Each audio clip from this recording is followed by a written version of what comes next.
ჩვენი საქართველო თავისუფალი დემოკრატების ლიდერმა სამეგრელოს რეგიონის მონახულების შემდეგ სოფლებში არსებულ პრობლემებზე ისაუბრა. ჩხოროწყუს რაიონის სოფელ ლესიჭენის მოსახლეობას უამინდობისა და გვალვის შედეგად სიმინდის მოსავალი გაუნადგურდა. ირაკლი ალასანიას განცხადებით, თუ ხელისუფლება სუბსიდიებს დროულად არ გამოყოფს, სამეგრელოს რაიონის მოსახლეობის დიდი ნაწილი შიმშილის ზღვარზე აღმოჩნდება. მან აქცენტები ასევე სამეგრელოს რაიონში მიწების დაკანონების პრობლემებსა და უწყლობაზეც გააკეთა. ირაკლი ალასანიას რეგიონში არსებული პრობლემების მოგვარების მიზნით შეხვედრას ინფრასტრუქტურის განვითარების მინისტრთან გეგმავს. ჩვენი საქართველოს თავისუფალი დემოკრატების ლიდერი მედია სივრცეში არსებულ პრობლემებსაც შეეხო.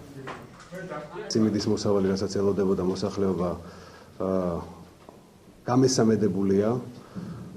ამ რეგიონებს ემუქრებათ თუ კი ხელისუფლებამ სასწრაფოდ არ გადადგა კონკრეტული ნაბიჯები და არ ჩაიდო სუბსიდიები რეგიონში, პრაქტიკულად შიმშილი. ყველა მიმართულება სოფლის მეურნეობის განვითარების და მათ შორის მიწის საკუთრებაში გადაცემის საკითხი უნდა იყოს ძალიან მწვავედ დაყენებული და ჩვენ ამ საკითხების დაყენებას ვაპირებთ. რეგიონებში ვიზიტისას არ აისახება კონტროლირებადი ნაციონალური მედიის საშუალებების მიერ, მათ შორის ასევე საგანგებოდ მინდა აღვნიშნო მეორე არხის საზოგადოებრივი მაუწყებლის, რომელიც გადაწყდა შარშან რომ იქნებოდა პოლიტიკური მაუწყებლობა, არ ვრცელდება საქართველოს თითქმის დიდ ნაწილში.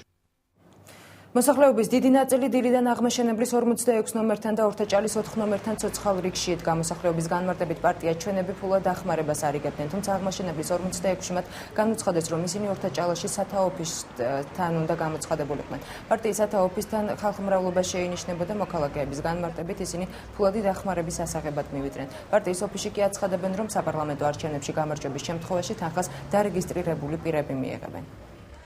1000 არიო, უნდა გაწევრიანდეო, უნდა მიიტანო საბუთიო პასპორტიო და მოვედით და ეხლა გვითხრას ორთაჭალაში გადავიდაო და მე სიარულის თავი არ ამაქვს. ჭორის დონეზე გავიგეთ, დევნილებაა.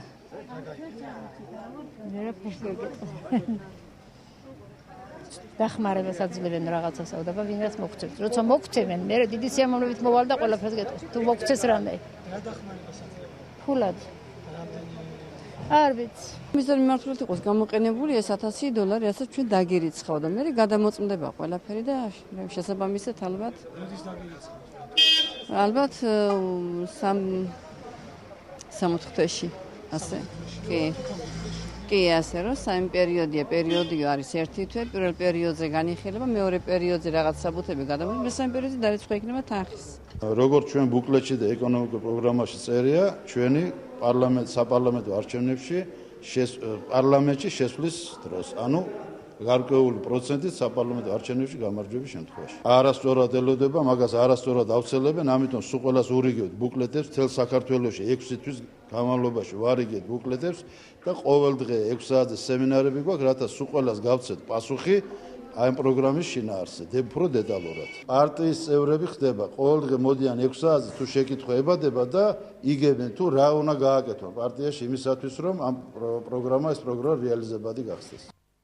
ლეიბორისტული პარტია პროდუქტზე ფასების მატებას აპროტესტებს. ამასთან დაკავშირებით საკუთარ პოზიციას ლეიბორისტები პარლამენტსაც გააცნობენ. პარტიის წევრები საკანონმდებლო ორგანოში პრობლემის მოგვარების საკუთარ ხედვას ახალი კანონპროექტის სახით შეიტანენ.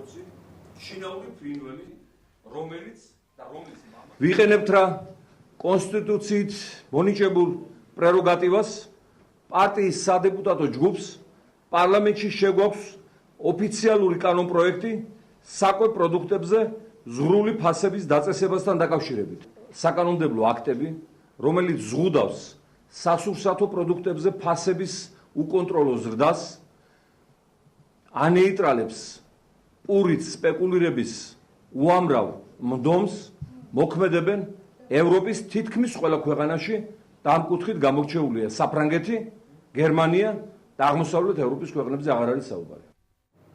თავისუფალი აზრის სახლის ახალმა ხელმძღვანელმა ბაკურ ბაკურაძემ ჟურნალისტებს ორგანიზაციის მიერ ახლა ჩამოყალიბებული საბჭოს წევრები წარუდგინა. საბჭოს ერთ-ერთი წევრი კონტროლის პალატის ყოფილი თავმჯდომარე სულხან მოლაშვილია. საბჭოს მთავარ მიზანს ქვეყანაში მიმდინარე პოლიტიკურ, სოციალურ და კულტურული თემებზე საუბარი წარმოადგენს.